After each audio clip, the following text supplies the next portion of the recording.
In this picture you're drawing here, the mind is following the instructions of the soul. Yeah. Yeah. Yes and no, isn't it? Yeah. It is primarily following the instructions of the soul, but its actual role is also physiological in nature. So not only is it following the instructions of the soul, it's actually feeling the different systems in each body and controlling them as well. Yeah. Yeah.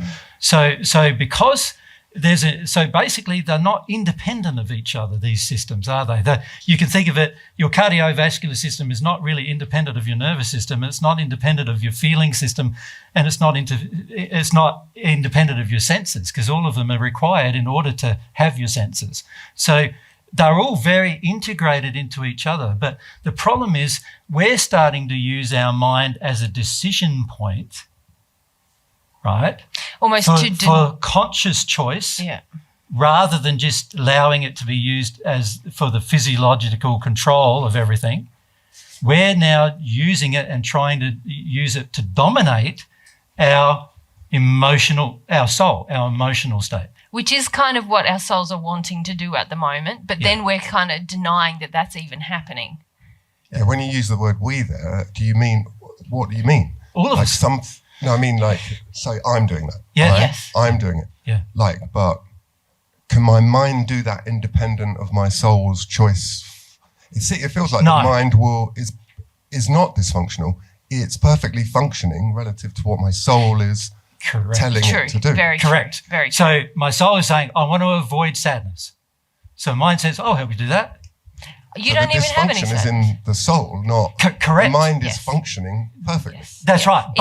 But you got to also remember that this mind is something that eventually you'll have to learn to give up altogether. Again, though, who? Well, like my soul has to. Your soul make will need that to learn. choice. It's not the mind that's going to give itself up. Correct. Okay. Correct. Yeah. Okay. That process happens in the seventh sphere.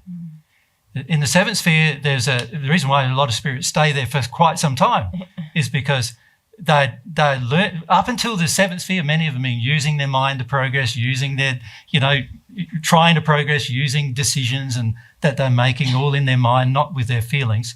And so by the time they get to the seventh sphere, if they start receiving God's love, the transition between the seventh and the eighth sphere is giving up that mind, because there is everything above the eighth sphere you will never be able to understand with your mind. You need your feelings to understand them.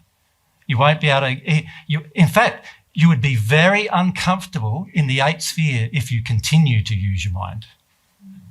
Does that make sense? Because you'd be totally confused in your mind almost all the time. You'd be mind blown. So it's sort of like fuse blown out. Yeah.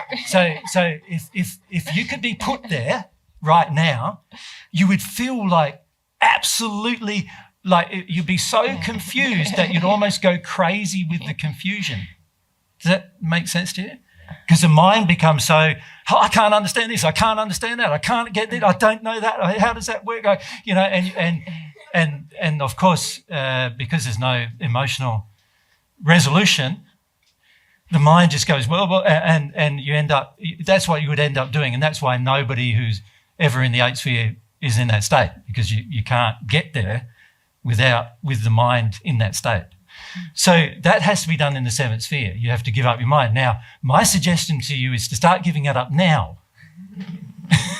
Don't wait. Like, you don't want to go progress all the way to the seventh sphere and then go, Oops, I forgot that. Now I've got to give up this thing that I thought got me here. Yeah. You can't even get to the seventh sphere with just your mind. No.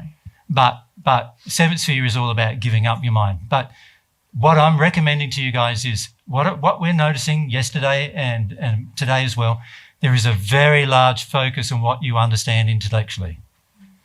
But there is very little understanding from an emotional perspective as to what to do. Emotions are more rapid. They are faster. Your mind has limitations. In fact, your mind is only capable of working at the speed of the synapses and everything that occur in the spirit body's brain, and their maximum speed is the speed of light. That's it. Emotions can work faster than the speed of light. Yeah. And this is why God uses emotions to communicate, because they can exit the boundaries of the universe. You see, God created it so, and this is technical, I know, but it's worth understanding if you want to sort of get it from a sort of a technical perspective. You got God's soul, right? God wants to communicate with your soul. At the beginning, it's a half of the soul. He wants to communicate with your soul. He lives outside of the universe. You're in the universe. How does he get communication from him to you? He can't use anything in the universe to communicate to you, because it's all substance, it's all matter, it's all controlled by limitations, laws. The only thing that's not is substances that God has. So the only way he can start really communicating with you properly is by you receiving some substances directly from him in order for the communication to occur. That's what the love is, right? And so from a technical perspective, unless you receive the love to your soul, communication with God via the love feelings is impossible. Now, God's also created one other mechanism in your soul that is not bound by physical limitation, besides love mechanism, the reception of love, and that's the conscience. There's a mechanism that he can influence your intellect with, but actually it's via the control of the soul. So again, if your soul's closed down, it's not going to work. There's you could say, this is how I likened it to some of our friends in Australia. I said, it's like your soul has a few little nodules, one of which allows connection with love, and one of which allows connection with truth. Little portals.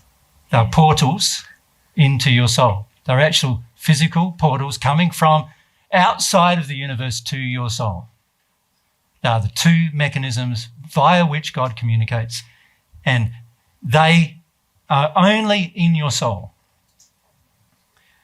The bodies don't have them, and so therefore the bodies can't be used for that purpose. Make sense?